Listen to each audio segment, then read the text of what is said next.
Well, chaps, I think it's time we call the old American boys, team up and end this silly little world war Germany has started.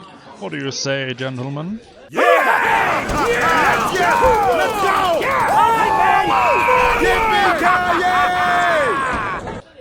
Oh, right. Very well then.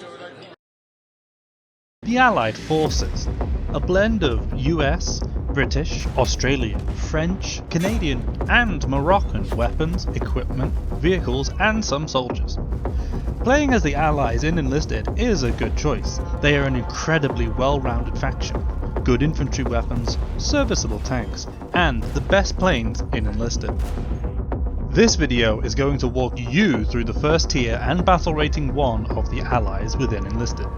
I would say that, similarly to the Soviets I covered in my last video, the Allies start out at their weakest in Tier 1 and gradually gain more power against the Axis and Japanese over the course of their tech tree, and eventually end up as the strongest overall faction at Tier 5. The absolute first thing you should unlock in Enlisted for the Allies is the Enfield P14. The biggest benefit of unlocking this weapon is that you will now have access to the Engineer Squad. Engineers might be the single most valuable soldier type in the entire game. These hammer-wielding boys are capable of building rally points, as well as other structures. Constructing good rallies for you and your team is one of the most important things in the game.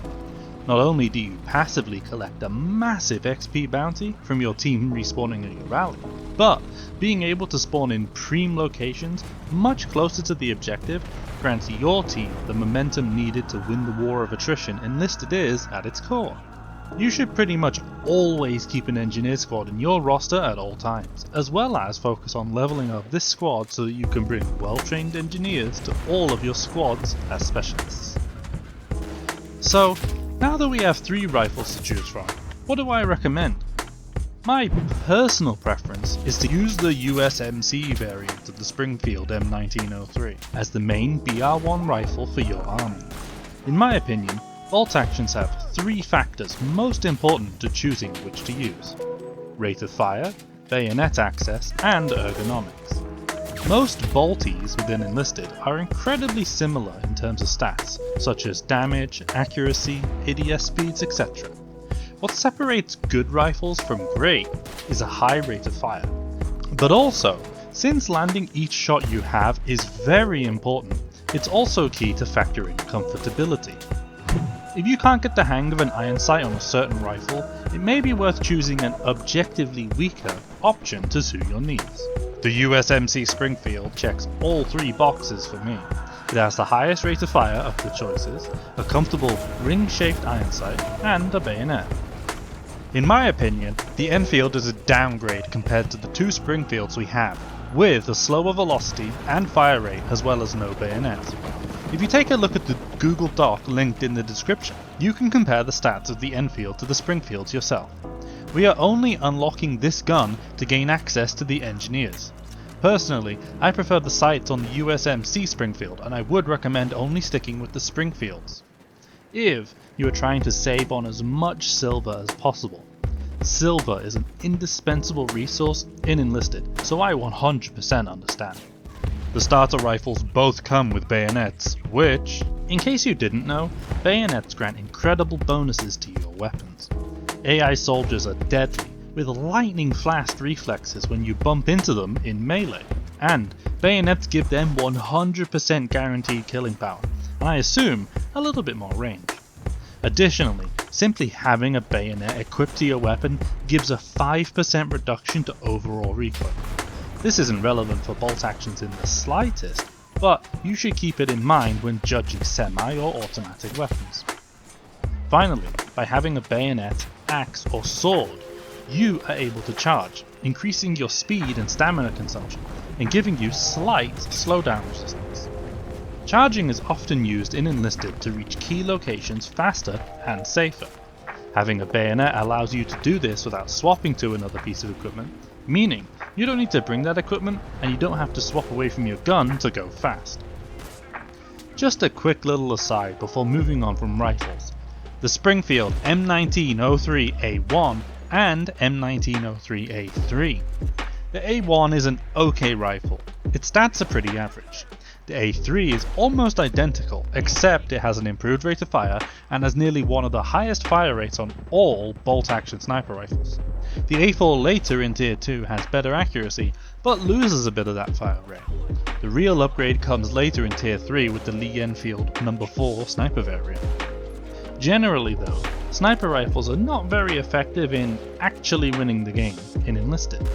If you spend all game at the back of the map collecting like 20 to 30 kills in a 25-minute game, you have no right to complain if you lose. And you will progress very slowly inside Enlisted. Objective play and control offers the most experience, which snipers do basically zero on. You're perfectly fine to enjoy sniping, and I can't stop you from having fun how you want in the game.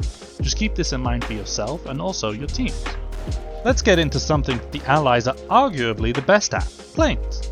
I'm going to recommend you to use the Hurricane Mark II B/Tropical.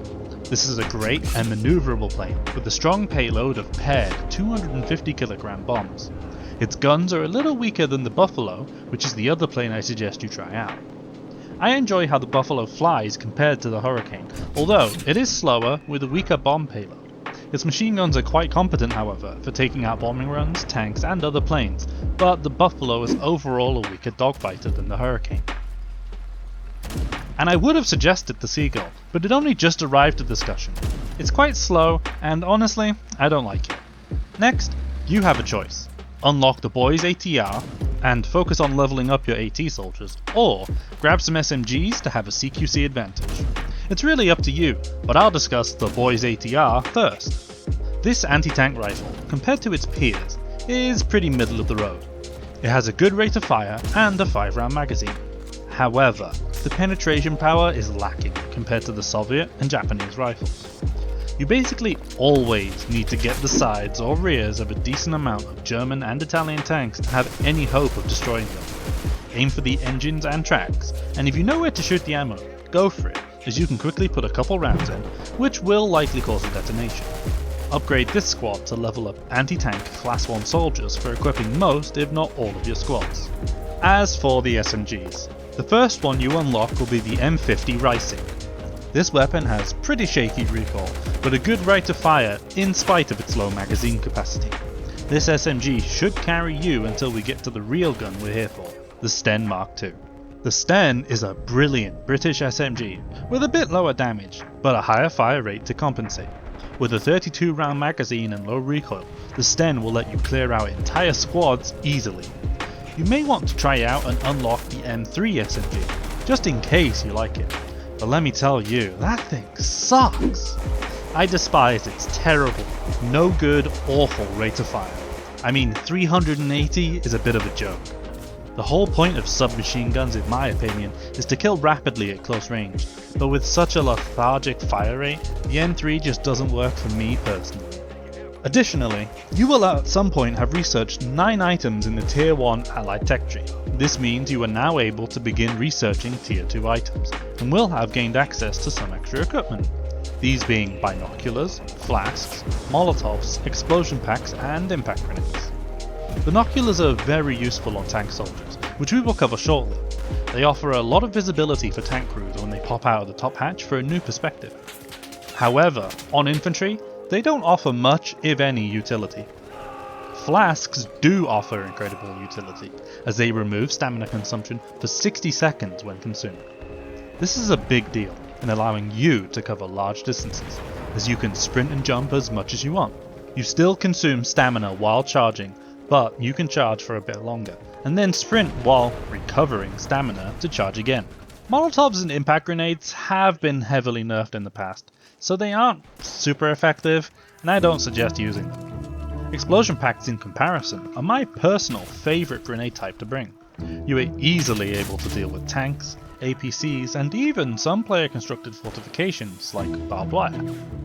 I like to bring these on pretty much every soldier, so I always have one available to kill a tank with. After this, make sure to quickly unlock the 2-inch mortar. You don't need to use this, I usually find mortars pretty boring anyway, but you do need to unlock and buy this at some point to grab the future anti-tank stuff in BR2 and onward, as well as the Studebaker APC. Lastly, for Allied Tier 1, we have armoured vehicles. I would say honestly, all of these are fun and decent options to bring, despite some of them having quite low armour. Try each out to find which you enjoy the most, but I would say the objective best ones are the M3 with the flamethrower and the M5A1. The M5A1 has pretty good armour for Tier 1, and is the best you'll get for BR1. Aim for the engines of enemy tanks to make those kill the crew and eventually explode, as all of the Tier 1 American tanks come with AP rounds. This makes it difficult to explode the ammunition of other Tier 1 and early Tier 2 tanks. And that should be everything you need to unlock for BR1 and Tier 1 of the Allies. I would recommend the following for your main roster while playing at this tier: an engineer squad, a rifleman squad, and a medic squad. For your vehicle slot, I would personally say bring a plane, but the tank is also okay.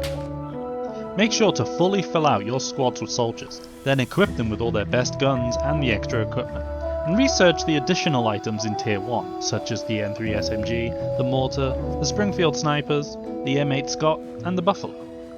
Remember, you don't ever need to use planes and tanks in Enlisted. You can perform perfectly fine without them, so skip them if you are not interested. I do personally recommend bringing a plane though, so that you can more easily deal with enemy tanks and planes. Stay tuned for Tier 2 allies, as well as my other videos covering the other factions. Have any other advice for fellow Tier 1 allies players? Leave a comment below and help out. Thank you so much for watching. Hope you have a nice day, and I'll see you next time.